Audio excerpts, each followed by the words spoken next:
Magandang araw mga ka-artist. Tuturo ko po ngayon kung paano po paggawa ng sunflower headdress. Gagawa po muna tayo ng pattern ng petals. Ititrace po natin sila isa-isa at gugupitin. Pagkatapos po natin gupitin ng mga petals, gupitan po natin ng triangle shape ang bawat petals. At pagdikitin po natin, balutan po natin ang ating plastic headband. Nagamit lamang ang ating rubber sheet at glue stick. Maglagay ng 2 petals sa gitna sa pamamagitan ng paggamit ng glue stick.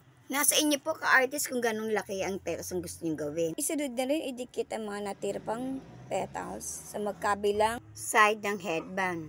Isa-isahin na natin sila idikit sa magkabilang side ng headband. Pagkatapos, kabitan natin ng 1/2 inch na ribbon sa magkabilang side na itatali natin sa ating leeg bilang suporta para ito'y hindi mahulog. At pagkatapos natin gawan ito ng tali, gagawa naman po tayo ng brown spots na sa gitna ng ating sunflower headdress. Gumawa po muna tayo ng ating pattern para pare-pareho ang laki nila. At ito na po ating sunflower headdress. Saan po nagustuhan ninyo? Maraming pong salamat sa panonood.